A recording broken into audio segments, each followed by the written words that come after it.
तसं success unsuccess आपल्याला माहीतच नाही सक्सेस म्हणजे नेमकं काय असतं. आपला कुठंतरी एखादी नोकरी लागणं, त्याच्यातून करोड रुपये त्याकडे छापले पाहिजेत आणि मग तो सक्सेस झाला असं आपलं मत असतं. पण 60 वर्षाच्या नंतर किंवा 70 वर्षाच्या नंतर ज्यावेळेस माणूस मरतो, त्याच्या जीवनातला सक्सेस त्या दिवशी कळतो. त्यामुळे सक्सेस अनसक्सेस तसं काय नसतं. आपल्या ही पिढी कशी घडवायची हे आपल्या हातात आहे. पुढच्या वर्षी माझं मत असं आहे की इथं आपण ज्यावेळेस जमू या दिवशी प्रजासत्ताक दिनाच्या दिवशी, त्यावेळेस आपला पट कमीत कमी डबल दिसला पाहिजे. याच्यासाठी आपला सगळ्याला प्रयत्न करायचे. आता त्याच्यातून मी स्वतः काय करावं किंवा तुम्ही काय करावं हे एकमेकाला सांगण्याची बिलकुल गरज नाही आपल्याला. प्रत्येकाने आपल्या गावात आपल्या पोरांना सकाळी 2 तास आपले विद्यार्थी जातात गाडीमध्ये बसून. 1500 रुपये 1300 रुपये काय असेल गाडीला भाडं.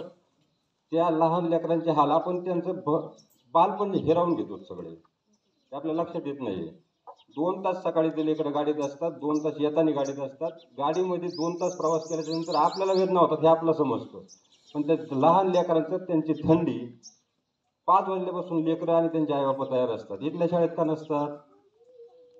मॅडमची काही कमी असं 2 वर्षापूर्वी मी मॅडमला बोललो होतो की आपली शाळा सुधारली पाहिजे. त्यांच्या लक्षात असेल नसेल.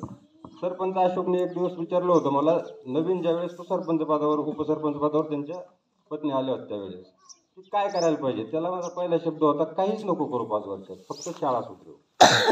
खरे अशोक, त्यामुळे जर सुधारायचं असलं माझ्या वतीने 2 तास फक्त प्राथमिक शाळेमधले मुलं, माझे मुलं जरी आष्टीच्या शाळेत असले, मी इथंच ठेवले होते, मुद्दाम ठेवले होते, मॅडमला माहिती आहे. म्हणलं मी आष्टीला टाकणार नाही, पण काही गोष्टी अशा झाल्या की मला आष्टीला जावं लागलं, त्यामुळे मी तिकडे ॲडमिशन घेतलं होतं.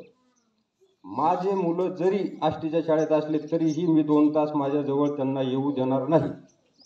फक्त प्राथमिक शाळेतलेच मुलं ना, हेच मुलं आपलं सुधारून दाखवायचे. आष्टीमध्ये जे होतंय ते आपल्या मुलांना इथंच भेटलं पाहिजे. का नाही भेटत? आपण 1 तास देऊ शकत नाहीत का? 2 तास देऊ शकत नाहीत का? फालतू गोष्टीत किती टाइम घालतो आपण? प्रत्येक माणूस फालतू गोष्टीत कमीत कमी 6 ते 7 तास घालतो दिवसात आपल्या वाडीमध्ये. तर त्याच्यातला 1 तास, अर्धा तास, 2 तास काही नाही झालं तरी भिगडविण्याचं काम नका करू. एवढीच विनंती आहे. 2 तास प्रत्येक विद्यार्थ्याला ज्याच्या आईवडिलांना वाटेल की याच्याकडे पाठवायचे माझ्याकडे पाठवून द्या. उद्यापासून जमलेलो आहोत.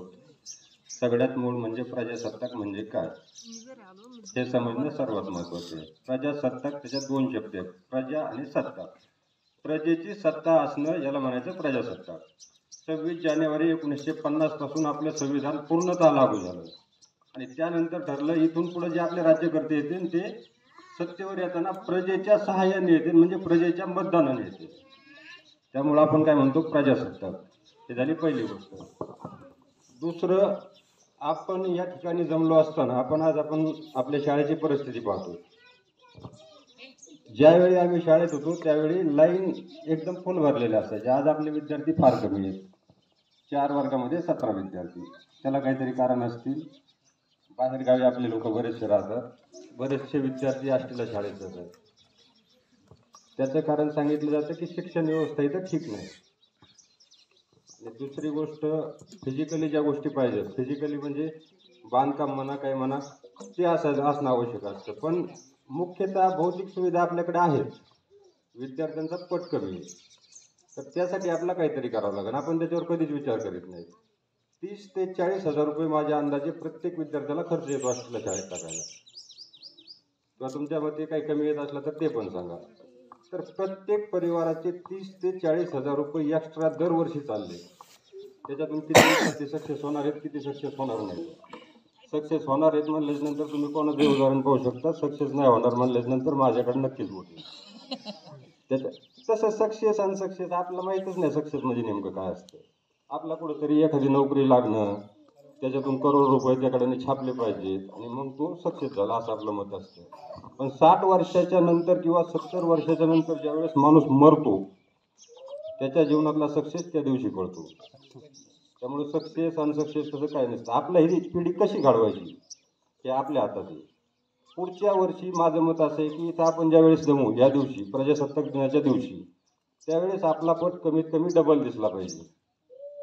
याच्यासाठी आपल्याला सगळ्याला प्रयत्न करायचे. आता त्याच्यातून मी स्वतः काय करावं किंवा तुम्ही काय करावं हे एकमेकाला सांगण्याची बिलकुल गरज नाही आपल्याला. प्रत्येकाने आपल्या गावात आपल्या पोरांना सकाळी 2 तास आपले विद्यार्थी जातात गाडीमध्ये बसून. 1500 रुपये 1300 रुपये काय असेल गाडीला भाडं. त्या लहान लेकरांचे हाल आपण त्यांचं बालपण हिरावून घेतो सगळे, ते आपल्या लक्षात येत नाही. 2 तास सकाळी ते लेकरं गाडीत असतात, 2 तास येताना गाडीत असतात. गाडीमध्ये 2 तास प्रवास केल्याच्या नंतर आपल्याला वेदना होतात हे आपलं समजतं, पण त्या लहान लेकरांचं त्यांची थंडी 5 वाजल्यापासून लेकरं आणि त्यांचे आईबापा तयार असतात. इथल्या शाळेत का नसतात? मॅडमची काही कमी असं 2 वर्षापूर्वी मी मॅडमला बोललो होतो की आपली शाळा सुधारली पाहिजे. त्यांच्या लक्षात असेल नसेल.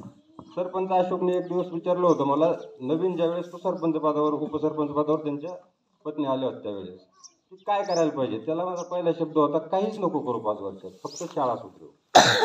खरे अशोक, त्यामुळे जर सुधारायचं असलं माझ्या वतीने 2 तास फक्त प्राथमिक शाळेमधले मुलं, माझे मुलं जरी आष्टीच्या शाळेत असले, मी इथंच ठेवले होते, मुद्दाम ठेवले होते, मॅडमला माहिती आहे. म्हणलं मी आष्टीला टाकणार नाही, पण काही गोष्टी अशा झाल्या की मला आष्टीला जावं लागलं, त्यामुळे मी तिकडे ॲडमिशन घेतलं होतं.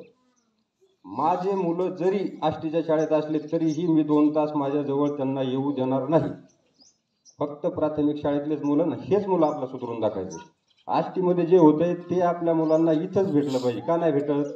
आपण 1 तास देऊ शकत नाहीत का? 2 तास देऊ शकत नाहीत का? फालतू गोष्टीत किती टाइम घालतो आपण?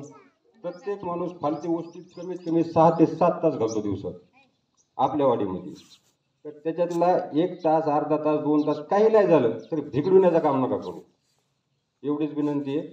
2 तास प्रत्येक विद्यार्थ्याला ज्याच्या आईवडिलांना वाटेल की याच्याकडे पाठवायचे, माझ्याकडे पाठवून द्या. उद्यापासून आपण इथंच प्रयत्न करू. तुमच्या ज्याने काही प्रयत्न होत असतील तर तुम्ही पण करा. पुढच्या वेळेस आपला पट 17चा कमीत कमी 34 झाला पाहिजे. एवढं बोलून मी थांबतो. धन्यवाद.